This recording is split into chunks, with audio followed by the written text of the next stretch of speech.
world, let's chat it up. We're talking competitions, uniforms, and all of the above. It's the Cheer Mom, yes, the Cheer Mom podcast. Cheer Mom, yes, the Cheer Mom podcast. Cheer Moms, your podcast is on. I wasn't thinking I put a breath mint in my mouth right before I hit record. Hang on. I want to start this episode by saying thank you for hanging out with me. Thank you for hanging out with me in the podcast. And thank you for hanging out and humoring me on social media. The internet is a crazy place to begin with, but it's been especially crazy the last several weeks. And in these times, just the world it's polarizing. And I don't blame anyone who just says, forget it. I'm deleting all my social media and I'm hiding from the internet for forever.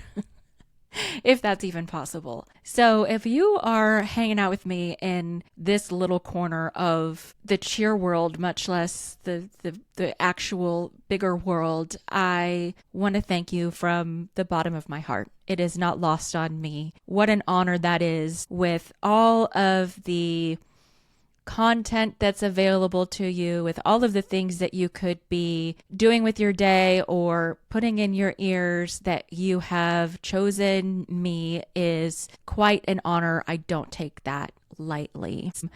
Today's guest has been a dream guest since I started the podcast. I have always wanted to sit down and have a conversation with him, and I hope that I have the opportunity for many more conversations to come, whether behind the microphone or not. And that is Victor Rosario. If you don't know who Victor Rosario is, that's okay. I didn't either when I was even a veteran cheer mom. Victor is the founder of Top Gun Cheer, but not only that, he invented, through his creativity, so many skills that we see today in cheerleading, like I think the double down. There are so many things that even I didn't know, skills that he invented and coined and made popular in the cheer industry. Most recently, he has made themes very popular and very much a part of the architecture of cheer.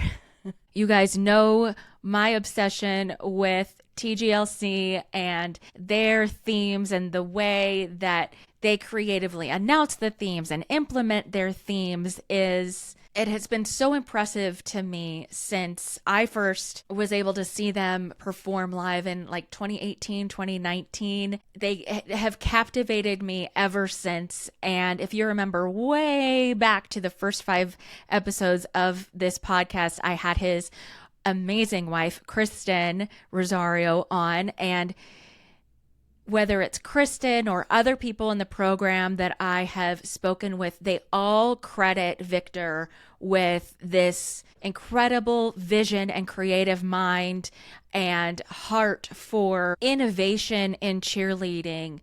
And he just always has these new ideas and is really someone who has created a lot of momentum in the cheer industry through his ideas.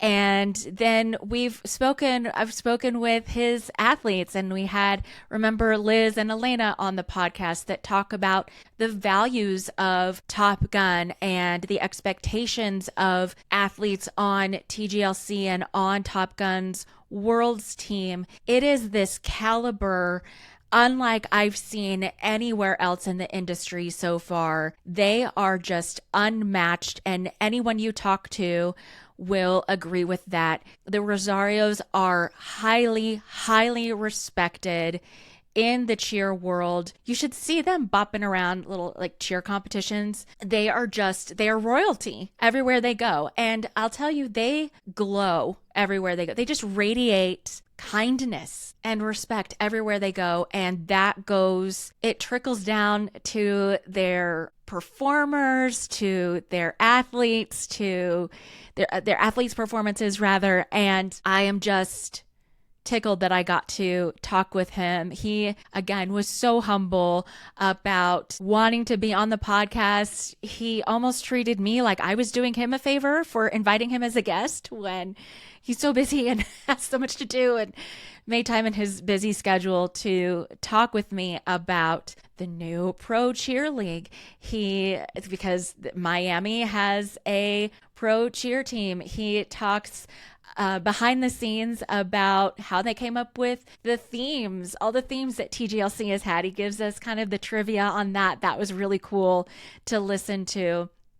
And in the thread of a couple episodes back when I talked about now is the time, this time of year where your athlete wants to quit, he kind of serendipitously, I accidentally sent him that link that said, I want to quit cheer. And he was like, well, let's talk about that. I'm ready to talk about that. So he gives some really insightful advice on what to do if you're an athlete and you feel like quitting, or how to be there for your athlete when they feel like quitting. And I just wish this conversation could have gone on forever.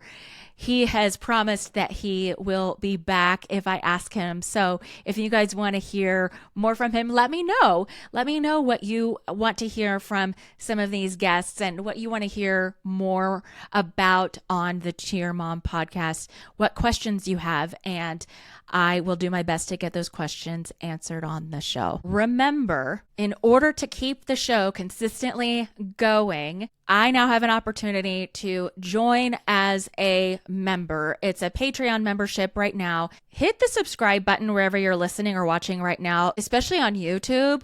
I can do all kinds of things with a YouTube membership, but YouTube won't let me offer memberships until I have a certain amount of subscribers. So hit subscribe wherever you're watching or listening. But the membership opportunity is a way to financially support the podcast for the cost of one Starbucks drink.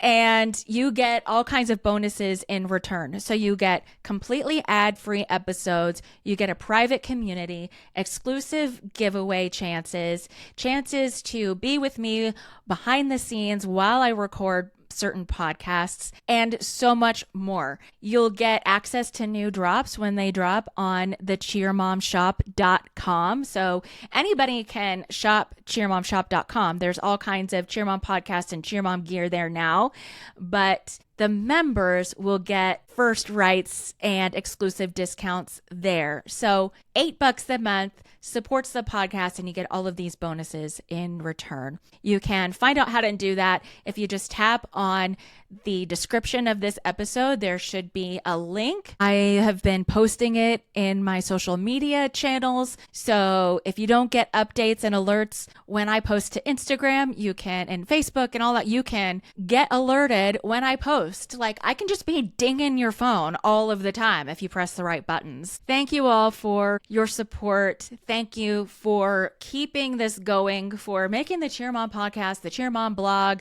everything grow. I am so grateful to you. And here is the unmatched wonder that is Victor Rosario.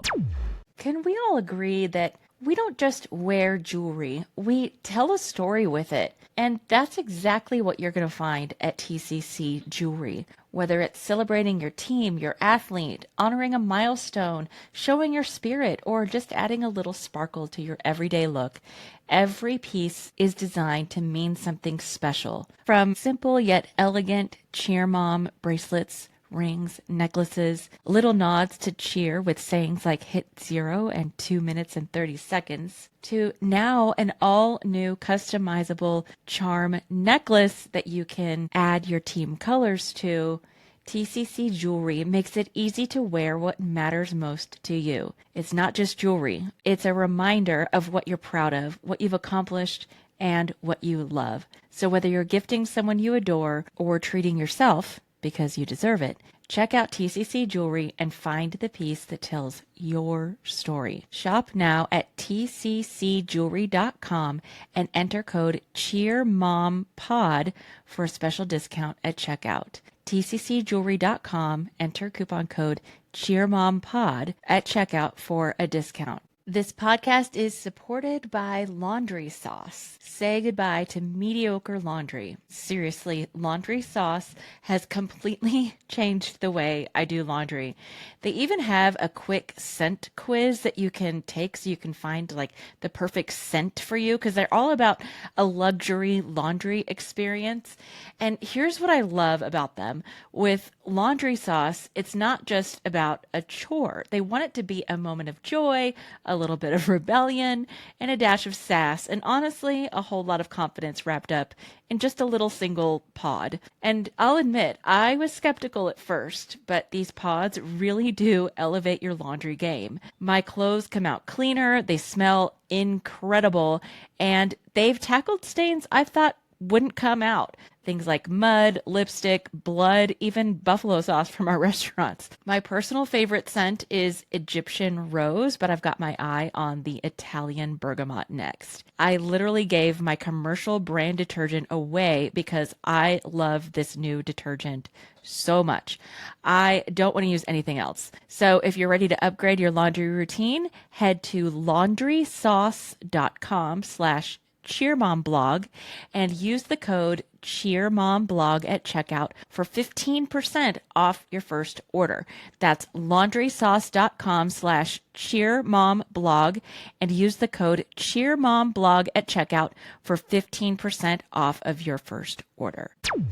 So, um, I have to say, I'm so honored that you've joined me. You're going to be humble as always, but you are a pioneer of cheer and have done so much for the sport and the industry. And I am so grateful that you're going to join and talk to me and talk to some cheer parents today. It's an honor anytime that anyone is willing to let this old guy who just turned 50, speak about cheerleading. So it's what I love to do. I love educating. I love teaching. I love sharing. That's why I'm still in it. So it's my pleasure, honestly. Well, happy late birthday. Thank you. And that's so exciting. 50. I hear 50 is like the new 30. So you're not an old guy at all. No, I think I'm aging gracefully. I'm embracing Do the great. salt and pepper. Yeah. Yes, yes, very handsome. Thank you. Okay, so first things first, we're gonna talk about you. We're gonna talk about the program as a whole, but it's no secret around here that TGLC is my absolute favorite team to Oh, watch really? and interact with. See, I've got my you can't see, but I've got my little I've got my TGLC backpack. I have all kinds of TGLC paraphernalia behind. I'm a super fan. And you guys just announced your new theme for the 25-26 season. Yes. Tell me a little bit about that first. Sure. So we've actually only been doing themes since 2018-19 season. And it was weird because 25 years not doing them and then finally looking for how can we make the sport feel fun and fresh again, not just for the athletes, but for us coaches. We're just getting bored. Things are so cookie cutter. The score sheet, the rubric, everything is basically dictated of what you should do and what you need to do.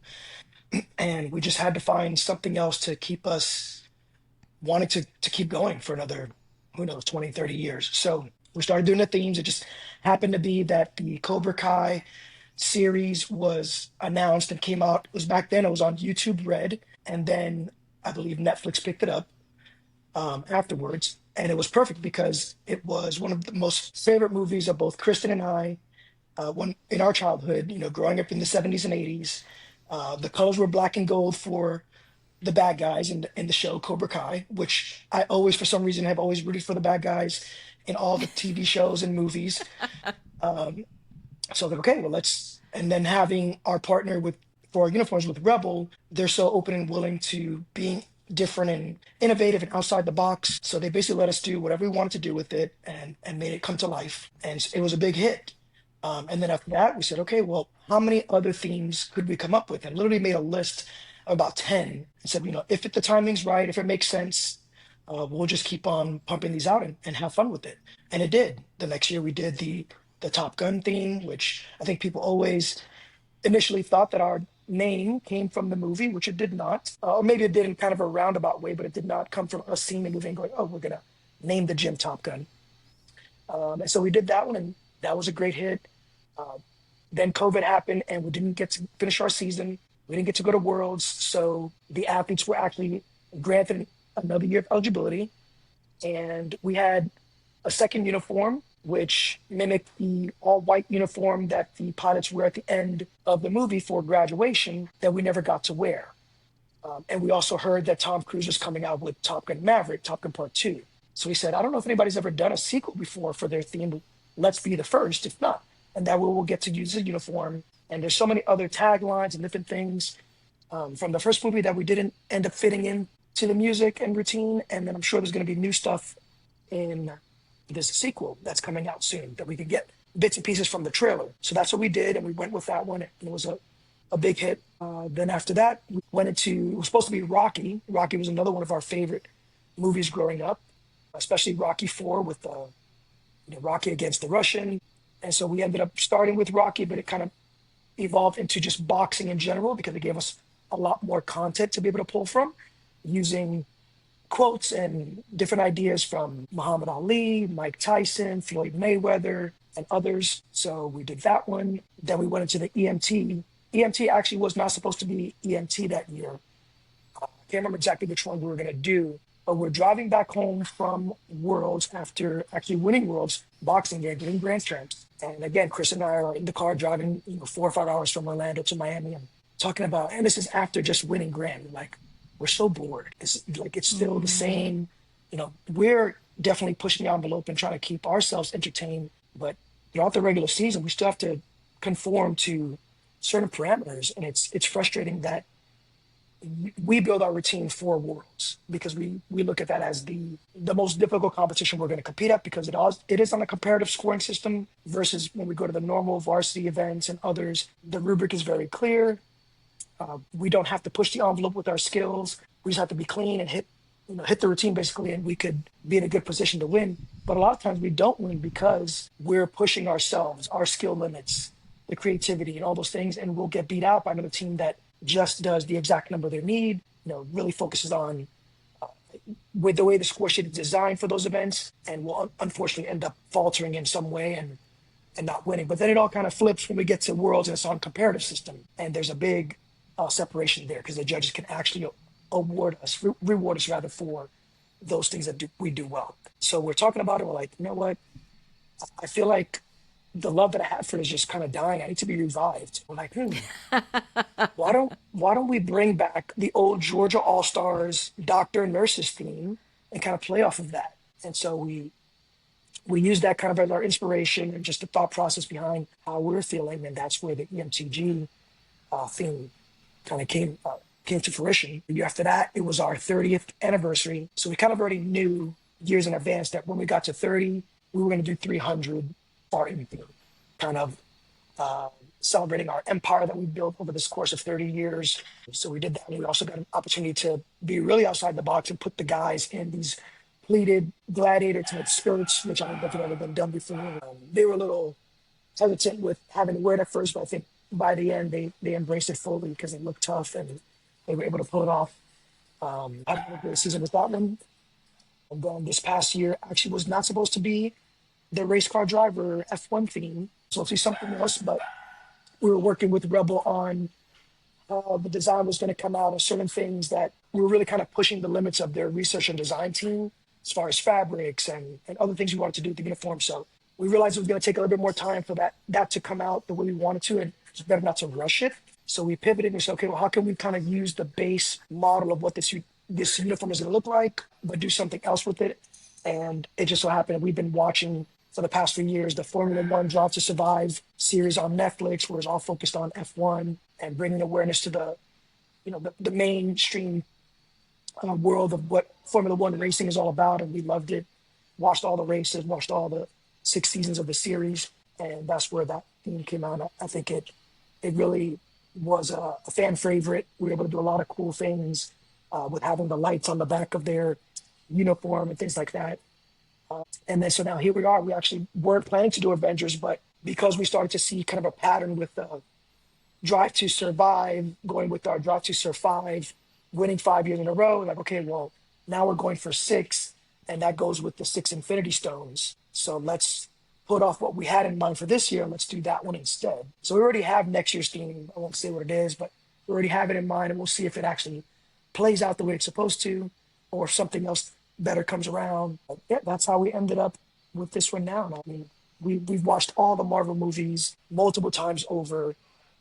We know that growing up, I was a big comic book kid. I used to love Spider-Man comics, and that became from kind of geeky comic book world to very mainstream pop culture.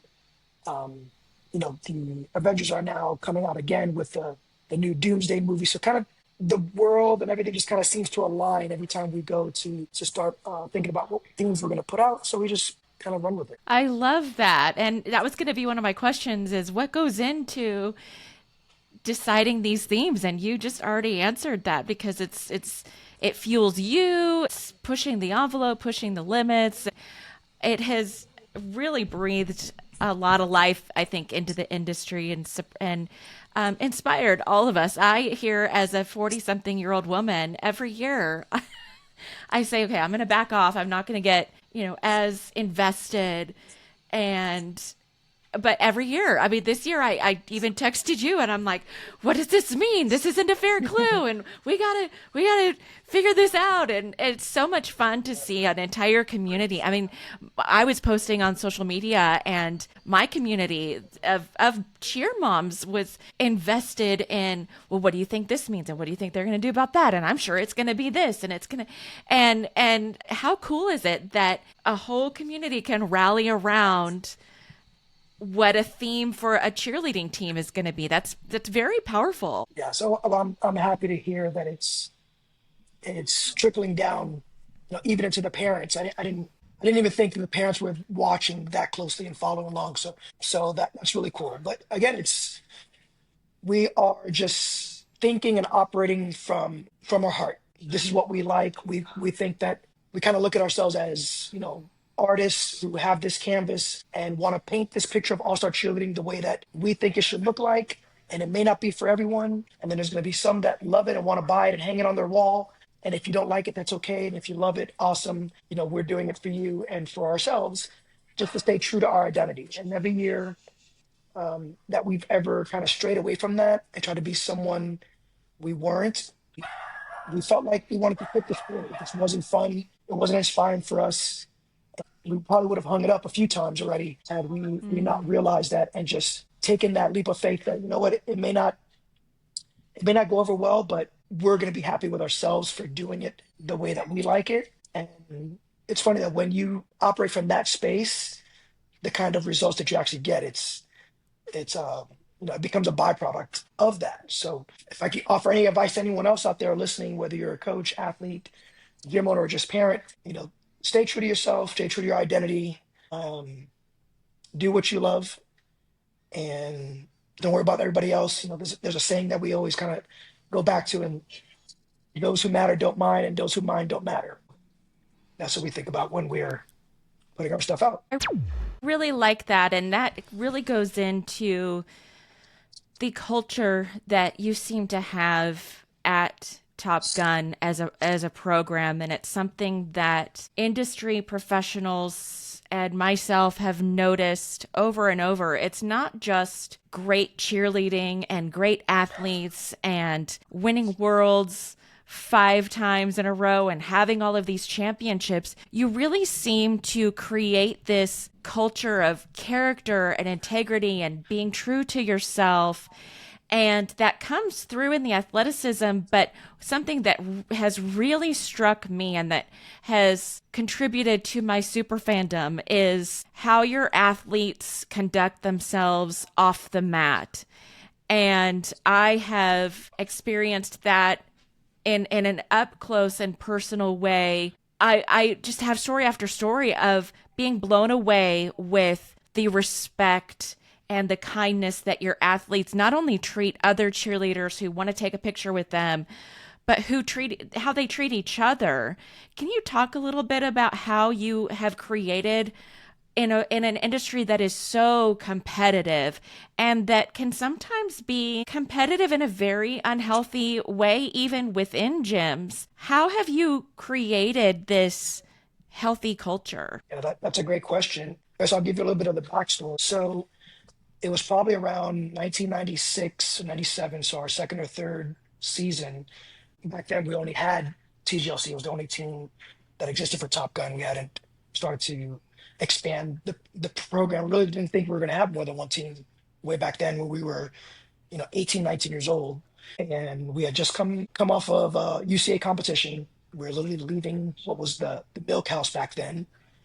And we're getting to the parking lot where that globe is sitting at when you go to Worlds, Mm-hmm. and the team that had just beat us, which at the time was, I guess they were kind of like the Top Guns back then. They were the most dominant large co-ed team or co-ed team back. This is back all before the rules and USASF and the age grid. It was just you were either a co-ed team, an all-girl team. You were either a senior, junior, or a youth team, and it didn't matter if you had level six skills or had just started cheering and used to be a football player. You were going against each other, and it was just whoever won that year. And this one particular team had probably won, 3 or 4 years in a row, both NC and UC at the time. So we're walking out with our second place trophy, gets about that globe area in the parking lot, and they circle around that roundabout driveway, open up the sliding door of the minivan, stick their middle finger up at us while the We Are the Champions is playing. And I remember looking at Kristen going, if we ever get to that level, we will never be like that. And so that just really struck a chord in me and made me realize how important it is to be humble, to be good sports, to be role models, and then everything starts from the top. Mr. Miyagi said, I mean, the Karate Kid movie, no bad student, only bad teacher. So we realized that we had a responsibility to our program, to our athletes, everybody that was in it, parents alike, to show these athletes how you should behave, especially when you get to the level that you're winning events and that you're creating a name for yourself and a brand and you have fans. Like if we ever get to that point, we will show people the way it's supposed to be done. And is it hard every year? Absolutely. We don't have all homegrown athletes that start from when they're on novice and prep tinies all the way through that have been fed this culture. We have kids that come in for a year and then they're gone. And they come from different programs where that's not the culture or that's not the focus. And so it's something that we make a point to do at the start of the season when we have our first parent athlete Zoom meeting, before tryouts, after tryouts, when we have our individual team Zooms. All of our coaches do this with all of their teams, no matter what the age or skill level. And we just let them know, you're now entering something that is bigger than yourself. We've been here, this is our 32nd season. Kristen and Victor and all the staff here have worked really hard most of their adult lives to build Top Gun into what it is. And it could be tarnished by any one of you just saying the wrong thing, posting the wrong thing. Once you put it in black, you can't take it back.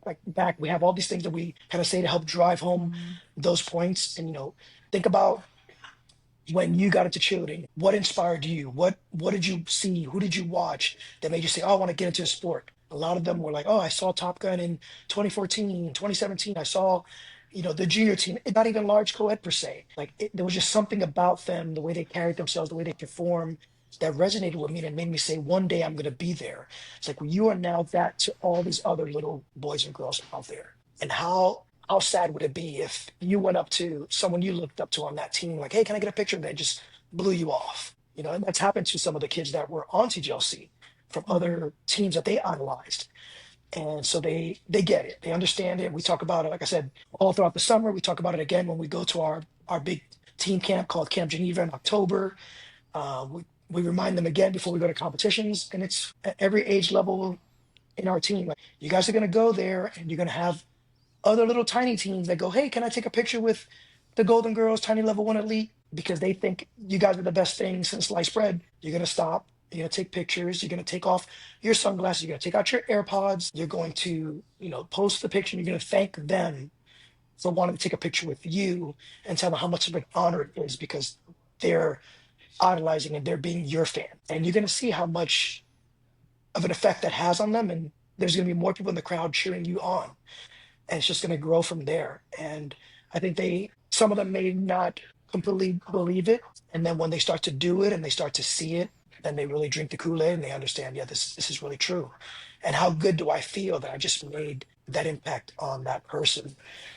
And then the more they start to do it, the more they start to feel and see the effects of it. And then it's just I think it's easy from them. Once the momentum picks up, it's really easy. I love that. There's so much there and so many pieces there that we can take and implement into our own lives inside and outside of cheerleading. And it just even chokes me up just a little bit. So you talk about pushing the envelope and creativity and wanting to be revived and be refreshed and always have new things happening in the industry, and you've been around really since the beginning. So I kind of want to go back and picture I'm sorry, 1995 Victor, when you guys were first starting out and you had one team, and what have been some milestones? You know, a lot of people have talked to you about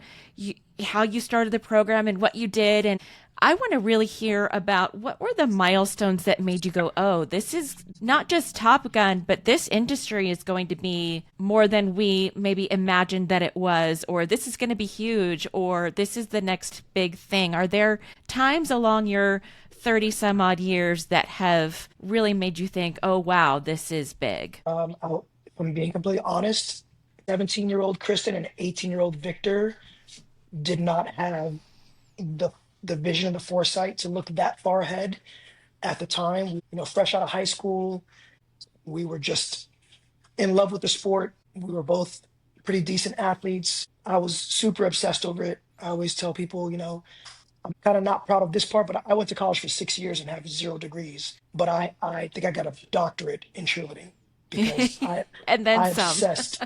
I obsessed over it. I every waking moment that I could devote to it, I did. And I soon learned that where you spend your time and where you pay attention, that area expands. And so everything when it came to cheerleading really grew. My knowledge of it, my ability to teach it, my understanding of it. And so it was just about pouring everything that I could, that everything that I knew as an athlete, that I had learned from other coaches and other athletes in the few years that I was in it up to that point, and then the things that I was either learning by trial and error or learning by watching and figuring it out and reverse engineering things. I just wanted to teach all that to the kids and see how far I could take them in their career. And so we really weren't thinking about where the industry was going to go. We were just kind of going with the flow. We figured the higher ups, the big wigs, they know what they're doing. We're just going to be regular players in this industry, and we'll play this cheerleading game until I guess we get our degrees and we have to start doing a real job. Kind of our parents both told us that, this was our hobby. When are we going to get real jobs and all of that? It's funny, 10 years in, Kristen's mom was still telling her, so when are you going to get a real job? That hobby thing you're doing. And how here we are 30 years later, she's our biggest fan. Yeah, so that's it. Some milestones, I would say. 1997 8 season, we created a skill, the kick full basket, which was kind of cool because up to that point, I don't think everything we had done. I always kind of use the analogy of a cover band. A Okay. cover band will imitate the band that they look up to, like the style. So if, let's say a rock band like Metallica, if I'm a kid that's playing guitar, listening to Metallica, I start this little garage band with my friends, and we're playing cover songs of Metallica because that's what we like, and that's kind of the vibe we're going for. But in doing that, it kind of gives you an insight into what those artists might have been thinking when they wrote these songs, when they wrote these lyrics, when they figured out these chords that they wanted to play. And so I look back now and I'm like, yeah, the first 3 or 4 years of Top Gun, they were just cover bands. They were copies and pastes of, I like this piece of University of Kentucky that I saw on ESPN, and I like this one from Christian Brothers High School at Mm. UCA. And they weren't really our own. We were just copying, pasting, and cutting things together. And then we started to uh, get a little bit more confidence in our own ability and take some chances. And it took a long time. Like I said, it took about 4 or 5 years before I felt comfortable that I could try some of my own ideas. They were there, but I always felt like, oh, they're going to be perceived as dumb. That's silly. Nobody's going to like that. That's not hard enough. That's not cool enough. And it's funny, Kristen would watch things that we were coming up with and go, "That's really cool, Victor. I love that." And because it was her, my girlfriend at the time, I kind of blew it up. I kind of expected like, oh, you're supposed to say that, like you love me already. But when she would be like, okay, well, let's bring this other person in to watch it, and then they would say that's really cool. It hit harder because they had no really vested interest in me other than just to say how they really felt, and so that started kind of give me some confidence. Uh, so 97, 98, we did something with our props. We did the flags and we spelled out Top Gun and kind of rippled it with some fulls on the floor and did some cool visual with that. And that was kind of like, okay, people like that. That was pretty cool. Then the next year we did it. We used the same props. We kind of made them double sided. So it was white on one side. Then we turned it around and it was black on the other side. And that was another crowd favorite. So we started to realize, okay, we're onto something. Creativity has a place here in the sport. And then we also came up with the kick full basket, which then became kind of a staple in our industry. So we started realizing we're definitely innovators, we're definitely pioneers, we definitely have something. We just have to be confident enough to just go for it. And sometimes it might be a hit, sometimes it might not be, and you learn from those. And this is how everyone who's successful in every industry, every realm must operate. I'm sure Steve Jobs didn't hit it out the park the first time coming up with an Apple product, but you just keep on going, you keep on learning and tweaking and revising, and eventually you have something, and people remember those hits more so than all the failures that happen. And you have to fail more often to be successful. And that's what we started to learn, in our early 20s. So those two were kind of milestones for us. Then helping to start the NACCC, which was kind of the first coaches union, which then merged into the USASF. Um, so we started that with Elaine Pascal and Joelle Antico from World Cup, along with Jamie Parrish from Georgia All Stars, who we were all competing against each other at the time. Mm-hmm. Georgia had a large co-ed that went against us. They had a large senior that went against Shooting Stars. We had a Top Gun senior team that went against Shooting Stars. Like we were rivals on the mat, but off the mat, we were great friends and we were able to appreciate what each other were bringing to the sport. And so we came together. So we're in a place where the industry has 40 different score sheets. Every event company out there thinks that's their competitive advantage over the other. So by allowing double backs in this competition, that's going to bring teams to their event. Allowing, more points for creativity was going to bring teams to their event. And so everybody we always refer to as like the wild, wild west. Everybody was doing their own thing.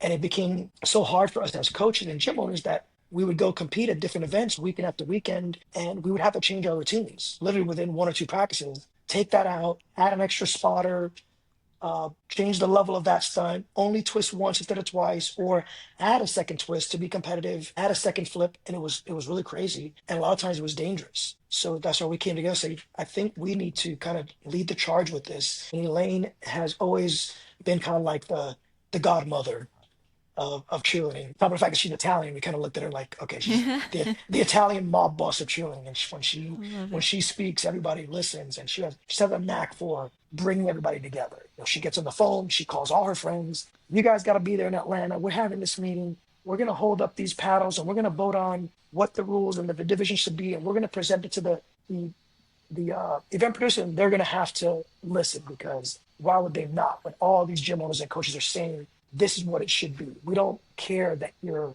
allowing us to do this one particular skill more or less. It's about safety. It's about legitimizing the sport. It's about making it easier for the coaches and gym owners and athletes to be able to compete weekend after weekend.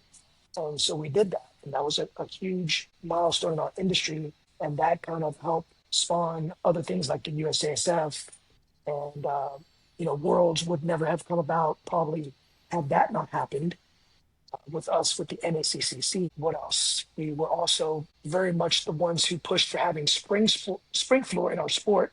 I remember being in a meeting with Steve Peterson, who now runs everything for USASF and Worlds, and saying, being in there in a conversation with him, saying, Steve, throw us a bone here. Like, these kids are expected to throw skills that elite level gymnasts are doing, but we're doing it on dead net. And I myself, as an athlete, before double flipping was outlawed, I competed a full twisting double back, which is an elite level skill in gymnastics, still used in the Olympics, I did it on a dead mat, a one and Wow. three eighths piece of foam on top of concrete. Wow. And trust me, my body is And you paying can for it still now. walk. Not very well. I roll out of bed every day. I have no ACL in one knee, torn my meniscus in the other knee. I've had a stress fracture in my lower back. I've torn three things in my shoulder. This all happened after I got out cheer. So once hey, I'm done, now I'm not going to be as athletic, as competitive, not train as much, my body just started to deteriorate. So bringing spring floor into the sport, I think, was a huge deal to really help save these kids, um, and hopefully add some life to their sport and to their bodies. So that was definitely another one. And I mean, there's definitely others, and we're still on the front lines of. I know you're going to talk about this, but now we're looking at the pro league. So it's cool that we've been in it long enough, and because we've always volunteered our time and money to be able to do these things, to be able to speak on the coaches and athletes and gym owners' behalf, it's afforded us the opportunity to be part of the decision-making process. We realized early on that we'd rather volunteer our time, fly to different places out of our own pocket to be part of that voice and that decision-making process progress than to just stand back and watch the industry happen to us. We're going to be dictated to how things are going to go. So I think that's how it's evolved and put us in a position where we get to do things like this podcast. People look at us like industry leaders. We're getting to be part of the inaugural group for this professional cheerleading now.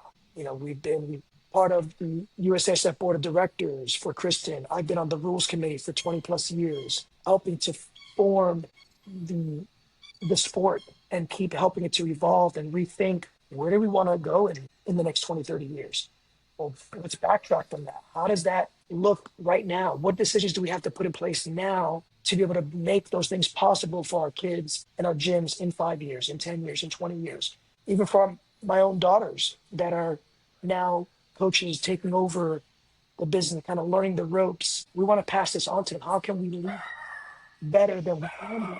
How can we put them in a position where they'll be able to help shape it? I hope that answers your question in a very long-winded way. No, I love it. And I want Demi for sure on the podcast. Demi and Carlos both. We gotta get them on to talk about how they're the next generation of coaches taking the industry forward. And so I'm looking forward to that conversation. So tell me about the Pro Cheer League, because this is something new that just blasted onto the public scene just this last late spring, early summer when it was announced in full force. And now we're seeing team names and uniforms and all of this marketing around the Pro Cheer League. What can you share with us about your role in that and what's going to be happening in Miami for the Pro Cheer League? Sure. So originally the idea came about, varsity and some of their main people. Mark Wood has been, I believe this was his kind of brainchild, and he's been so inspirational in creating the format and everything that's going to be going into it when it comes from a logistics standpoint. But yeah, they're just looking at, again, varsity I think are also innovators. How do we keep on evolving the sport? What's the next step? And so they're looking at, well, what is the next step? Yes, we still have all-star, and you can always continue to be an all-star. You can be an open athlete until you die, basically. There's no age cap. But but what are these kids aspiring to? Is there something else that can be offered? And so they partnered with some consulting firms who have done leagues before for other sports and get some insight and some consultation on how do we go about this. I think they've learned what they thought it was going to be is not as easy as it is. And originally there were going to be more teams and more gyms involved, and then they realized, okay, maybe we're biting off a little more than we can choose, and let's start a little bit smaller. One of the sayings we like to use on the NACC was, baby steps. Let's take baby steps. And so they narrowed it down to just the 4 teams. I think they probably looked at the cheer industry, looked at the market, decided co-ed was definitely going to be a big part of it, which regions have strong co-ed and collegiate influences historically. Well, you've got Atlanta, you've got Miami, you've got Texas, you've got California, all have strong collegiate programs in the area and or collegiate, co-ed all-star teams. And coaches and gym owners who have had a 10, 20, 30 years experience of building teams like this, those are probably the ones we need to go with at first if we want to get this off the ground. So that's kind of how we ended up being one of those. And again, we could have said no, and they would have just gone to the next gym on the list that they wanted to ask. But we wanted to be part of the inaugural group, part of the decision making process. And you know what? It might completely not work. It might blow up. It might fail. But that's okay. This is how we learn, and this is how we continue to grow and advance the sport. And I think when we look at the people that are involved, it's going to be a hit. We're going to make it work because all of us involved, we know how to lose. We know how to do that. We're going to keep on working our tail off until we figure it out and make it what we want it to be for these kids and for all these coaches and even for the parents. You've invested so much time, energy, sacrifice, money into your kids, learning these skills over your entire career. Well, now they have the opportunity to get paid to do it. Yeah. It's And huge. it's not, we're not making millions of dollars yet. We're not LeBron James here, but who knows? Maybe it gets to the point Taking your where, talents to Miami. but who knows? But this is how it starts. The NBA didn't start off with everybody getting $1 million, in their contracts. And so this is how it starts. And who knows where it could be in 10, 20 years. I think just the mere fact that we have a platform where these kids can continue and get paid to do it, and it's going to be different. It's not just, oh, let's take our open teams and just recycle them and go out there and compete a few more times. I think that's probably what's going through people's minds, especially when they think of who's involved. Okay, well, they're just going to basically try to make this another cash cow, and it'll just be more of the same. But no, I really think because of who's involved from the team manager side, we want it to be different. We're helping to steer that ship and to make it something that is unique. So yes, will there be some influence of college? Yes. From stunts? Yes. From X Games? Yes. From All-Star? It's going to be a little bit of everything. It's going to be something like you've never seen cheerleading be. And every year we're going to learn. We're like, oh, that didn't go over well. Let's tweak it. And that's the cool thing. We're the ones in charge. We're not answering to anybody else. So we get to be the ones to decide the way that we played this part of the match or the game. It really didn't have the effect we wanted on the crowd. We've got to tweak it. The way that we did this, it took too long. The way that the points and the scoring is, it doesn't make sense. We can shift all those things around until we find the format that we think is the one people can really rally around, and then just keep on building upon it. I love it. I'm excited. I can't wait to see more. It's very exciting to have more opportunities that all of these athletes have been wanting to have and talking about, not having for as long as the industry has been around. So this is really exciting.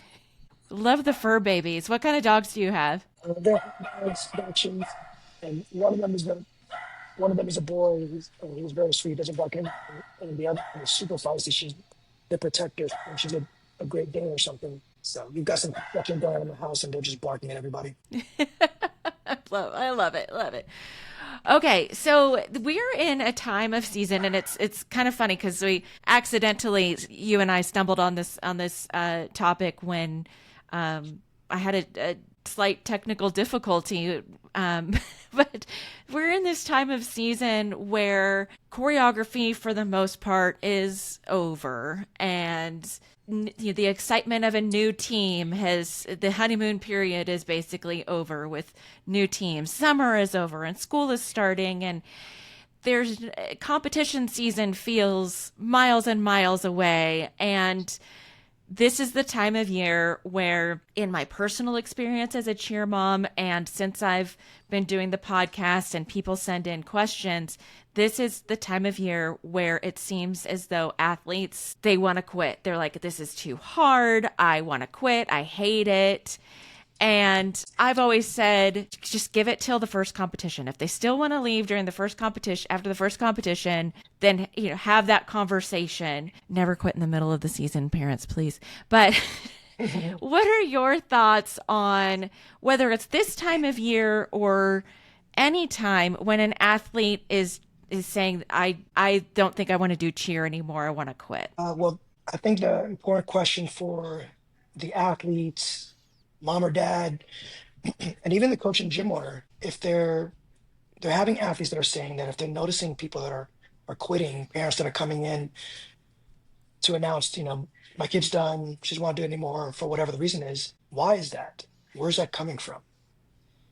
Um, I always try to work backwards to the root of the problem rather than just putting band-aids on the symptoms.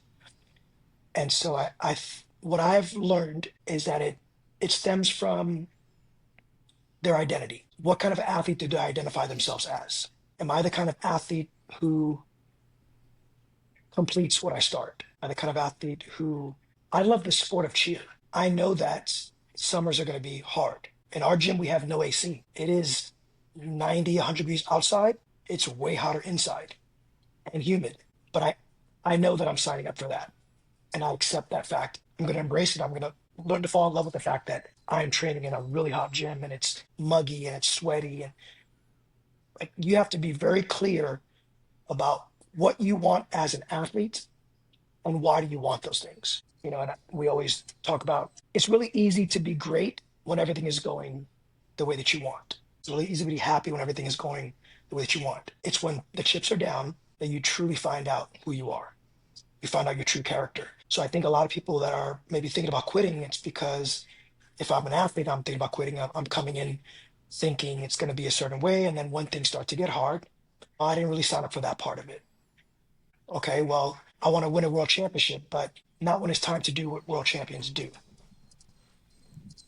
I'm the coach of a team and I'm coaching this level and I want them to be summit champs or I want them to be able to do these skills, not when it's time to plan and prepare for hours before your 2-hour practice. And you know what your team is doing for every minute of those 2 hours. And you thought about every part of the season and backtracked from there to day one and said, okay, if I want them to have these kinds of results and outcomes, and I want them to fall in love with the sport, I want to be the best coach that I can be, the best leader, mentor, whatever it is that I identify as, and the things that I want and that I'm clear about, I want those things to happen. This is what I have to do on day one. I think most people, even myself, did not understand that and did not take the time to really write those things down and get clear with ourselves of what that looks like. So we talk about purpose, what I want, why I want it. We talk about vision. What does that look like on a daily basis?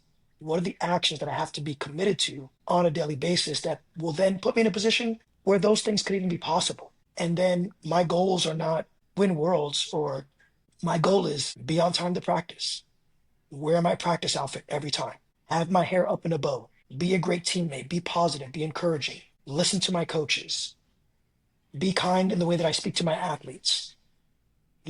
When I give them corrections, give them technical corrections that they can actually work towards rather than attacking their character. It's all these things that can be taken on any level. If I'm a parent, do what I want for my kid the same that they want for themselves? Have I ever taken the time to have that conversation and realize we don't even want the same thing? Or what I think she wants or he wants is not what he or she wants. They're happy being on senior level 1 their entire life. All they want to do is make friends. All they want to do is learn how to throw a back walkover and shake their rear end in a competition and wear this pretty uniform. And I think they want to be on a world's team. And that's going to create that conflict. That's going to lead to the car rides to the gym and home saying, well, how come you didn't throw your this? Why are you not in the front of that? That's where all those things come from. It's because we're not clear on what we want and why we want it, what that really looks like on a daily basis, how I can help support and encourage my child, my athlete to get to that place. They don't need my approval. They need my support and encouragement. I can say that now because I have 2 daughters who are now 22 and 24 that grew up in the sport. We tried our longest, my wife and I, to never coach them because we never wanted people to feel like, oh, the coach's daughters are getting the front and center spot. If you watch our routines, when we finally did coach them, they were back left and back right because they weren't the most flexible, and then we highlighted them when they were deserving of it, when they earned it. So it's just really getting clear on those things. And then, like I said, the goals are not the way that I think most of us grew up going. We played soccer or baseball and the coach would say, hey, let's write down our goals. Oh, we're all going to get this skill. We're going to win the championship. And then it stopped there. It was very surface level. And then when that thing never came to fruition, Like, okay, well, I guess it was just a bad year. We'll try again next year. No, your goals are not to do those big things that are very outcome result based. Your goals are to do the little things day in and day out that will even make those big things possible. And I think once everyone realizes that, the quitting comes few and far between because they really understand why they're there, what that looks like, and what their role is, and that it's going to be hard. Anything in life worth doing is never easy. And if I know people always talk about like, oh, how has social media and Amazon and we can get everything in a push a button. Our kids' attention span is so short, they TikTok and all these things are very short, quick. Yes, that has contributed to it, but I coach kids that are have grown up in that age and have parents that have grown up in that age. It's just educating them. It's just teaching them that there's more to it than that. And these are the foundational things you have to learn, not just to be successful in your sport, but it's going to carry you over into your education, your career, your marriage, your business. It's going to be everywhere. So when we talk about at Top Gun or at any cheer gym, when they say we're trying to develop the athlete as a person, not just what they do in the sport, that's what we're truly talking about. It's showing them how the things you learn in the sport, how they interconnect with everything outside. I've won 20 world championships. I have 20 rings in a box. I don't wear any of them because that's not what's important to me. I wear the one ring on my finger, which is my wedding ring. That means more to me than anything else because I've poured more time, energy, and effort into that ring than anything else. And I've made so many mistakes, but it's because I've made those mistakes that I'm in a place where I am with my wife. And it's just the more you invest into your kid or the athlete, or as an athlete into the team, the more you get out of it. You have to be the change that you want to see in other people. So if I'm the athlete, well, I want this to be more fun. Okay, well, be part of the fun. Help make the team fun. Help be that outgoing, encouraging person, not the one that's complaining about it, not the one that's crying about it, not the one that's quitting because you don't like the way that practice went today and it was hard. Have those tough conversations with your coach. Hey, I really want this to be more fun. What can I do to help? How can I, help you help us? When you start to invest and volunteer and pour yourself into it, it starts to be reciprocated. Other people will invest into you. When you show that you're able to allow someone to influence you, they allow you to influence them. And these are just things that have taken me 30 plus years to learn from trial and error and from constantly trying to educate myself, reading, listening to audiobooks, watching podcasts, looking at people who have already done the things that I'm trying to do. Most of the things that we do in our life, there's not many of us on this planet and a half billion people that are doing something for the first time. There's somebody out there that has done or that has been where you're trying to go.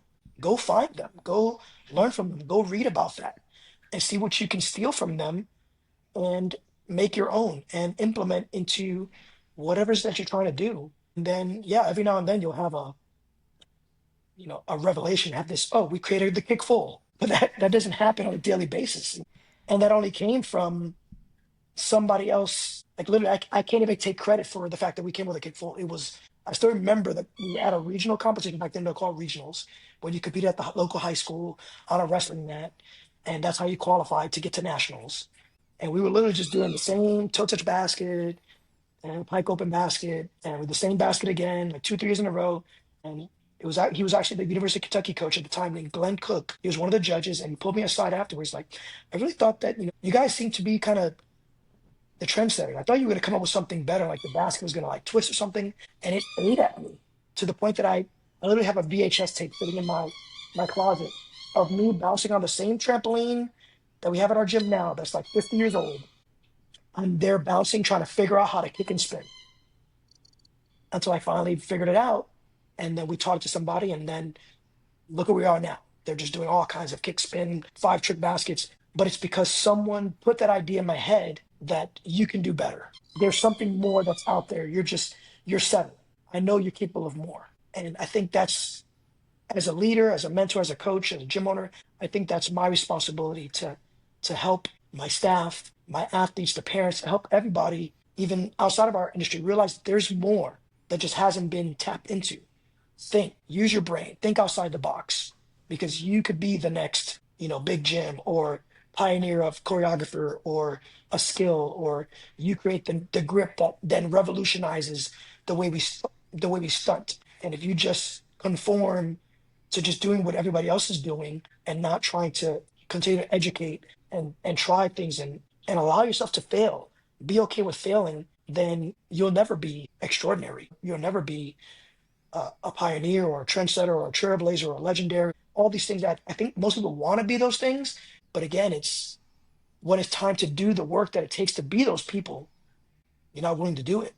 So you have to be really clear about why am I even doing this? What do I want out of it? And I know for me, very early on, I decided I want to be different. I'm not okay with just being like everybody else. And so operating from that space is what has allowed me to continue to create and create these opportunities 30 plus years later. And the day that I decide, okay, I'm just not inspired, interested in doing it anymore, then I'll retire. Because at that point, I'd rather just retire and hang it up than to allow myself to continue to operate being someone that I know I'm not. I'm inspired. How long was that? Was that like I 20?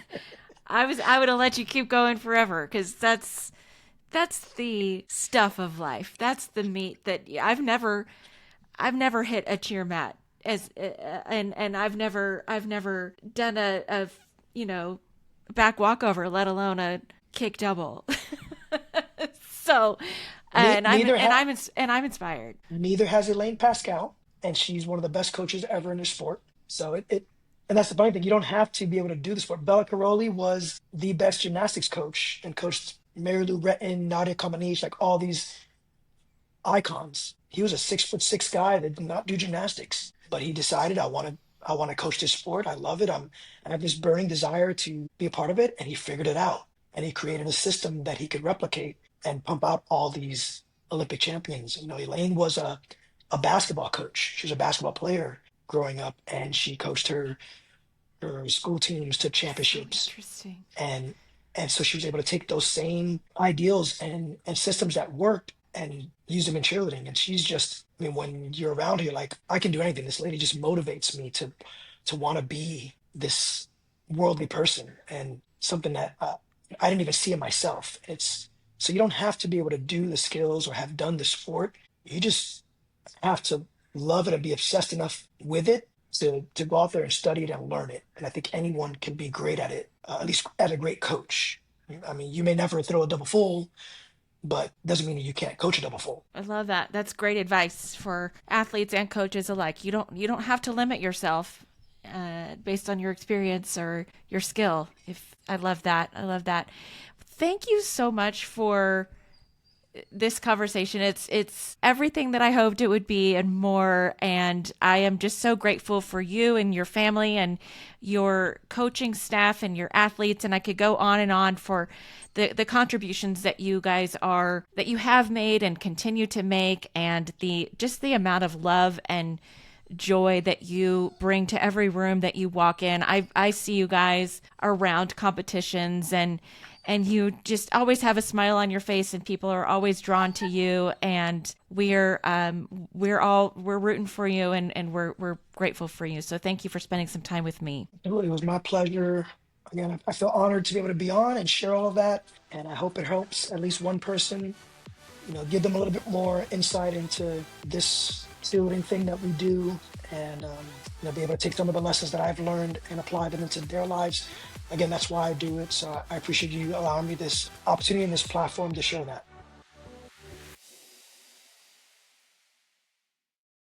What up, party people? This is Jason Larkins, host of the Let's Talk Cheer podcast, and I've teamed up with Kristen Wheeler of the Cheer Mom podcast and Dan Cotton of the Cheer Biz podcast. That's right. Hey, everybody, Kristen here. We know that you love cheer, so why not dive into more perspectives? Tune into my podcast, the Cheer Mom podcast, for cheer issues spoken from the parent's perspective. Then head over to Dan's podcast, the Cheer Biz podcast, to learn from a gym owner on how to run a successful cheer business. And of course, don't miss the Let's Talk Cheer podcast featuring Jason Larkins, the one that we all know and love, where they talk about cheer from a coach's perspective. Which means whether you're a coach, a cheer parent, or a gym owner, we've got you covered. Find all 3 podcasts on Apple Podcasts and Spotify, and stay tuned for new episodes each week.